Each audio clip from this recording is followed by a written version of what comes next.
మన తెలుగు మాసాలలో ఆషాఢ మాసానికి ఒక ప్రత్యేకమైన స్థానం ఉంది. ఈ మాసంలో పెళ్ళిళ్ళు, గృహప్రవేశాలు లాంటి శుభకార్యాలు ఉండవు. అందుకే దీన్ని శూన్యమాసం అని అంటూ ఉంటారు. అసలు ఆషాఢ మాసాన్ని శూన్యమాసం అని ఎందుకు అంటున్నారు? పర్యావరణాన్ని శుభ్రపరచడానికి పూర్వీకులు ఏర్పాటు చేసిన అద్భుతమైన ఆరోగ్య సంరక్షణ విధానమే బోనాలు. తొలేకాదశి రోజు ఉపవాసం చేయడం వల్ల జీర్ణ వ్యవస్థకి విశ్రాంతి దొరికి రోగనిరోధక శక్తి పెరుగుతుంది.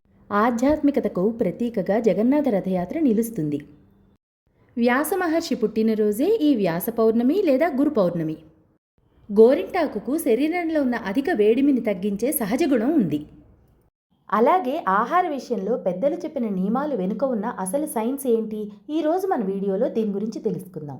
వీడియోని స్కిప్ చేయకుండా చివరి వరకు చూడండి.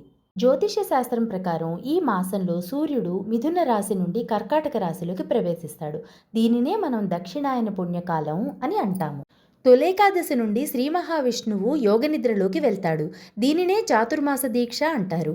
దేవతలు విశ్రాంతి తీసుకునే సమయం కావడం వల్ల ఈ నెలలో పెళ్ళిళ్ళు, ఉపనయనాలు, గృహప్రవేశాలు వంటి లౌకిక శుభకార్యాలు చేయకూడదు అనే నియమం పెట్టారు. కానీ ఆధ్యాత్మికంగా ఇది శూన్యమాసం కాదు, అత్యంత పవిత్రమైన మాసం. జపాలు, తపాలు, దాన ధర్మాలు మరియు గ్రామ దేవతల ఆరాధనకు ఇది ఎంతో శ్రేష్టమైన సమయం. ఈ మాసంలో పాటించాల్సిన అత్యంత ముఖ్యమైన నియమం ఆహార నియమాలు. ఆషాఢం అంటేనే వర్షాకాలం యొక్క ప్రారంభం. ఈ సమయంలో వాతావరణంలో అకస్మాత్తుగా మార్పులు రావడం వల్ల మన శరీరంలో జీర్ణశక్తి బాగా మందగిస్తుంది. వర్షాల వల్ల ఆకుకూరలపై ఇన్ఫెక్షన్ కలిగించే బ్యాక్టీరియా, పురుగులు ఎక్కువగా ఉంటాయి. అల్లం, మిరియాలు, పసుపు, జీలకర్ర వంటి సుగంధ ద్రవ్యాలను ఆహారంలో భాగంగా చేసుకొనటం ద్వారా రోగనిరోధక శక్తి పెరుగుతుంది. సాధ్యమైనంత వరకు చద్ది అన్నాన్ని నివారించి వేడన్నాన్ని తింటే మంచిది. మజ్జిగని భోజనంలో భాగంగా చేసుకోవడం వల్ల ఎంతో మంచిది. ఇక మునగాకు తినడం వల్ల కలిగే లాభాలు ఇంతని చెప్పలేము, ఎంతో ఉపయోగకరం. ఈ ఆషాఢంలో మునగాకుతో ఒక్కసారైనా పప్పు వండుకొని తినాలని పెద్దలు చెప్తారు. కాచి చల్లార్చిన నీళ్లు త్రాగడం వల్ల ఎన్నో రకాల జబ్బులు రాకుండా నిరోధించవచ్చు.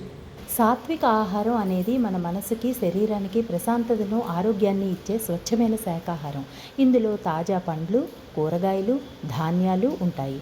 ఇది జీర్ణక్రియను మెరుగుపరుస్తుంది, శరీరాన్ని ఆరోగ్యంగా ఉంచుతుంది. చూశారు కదా, ఈ ఆషాఢ మాసంలో మన పెద్దలు పెట్టిన ప్రతి నియమం వెనుక మన ఆరోగ్యం మరియు మంచి భవిష్యత్తు దాగి ఉంది. మీకు ఈ సమాచారం నచ్చినట్లయితే వెంటనే ఈ వీడియోని లైక్ చేయండి, మీ ఫ్రెండ్స్కి షేర్ చేయండి. ఇలాంటి మరిన్ని ఇంట్రెస్టింగ్ సంప్రదాయాలు, భక్తి విషయాల కోసం ఇప్పుడే మన ఛానల్ని సబ్స్క్రైబ్ చేసుకోండి. ధన్యవాదాలు.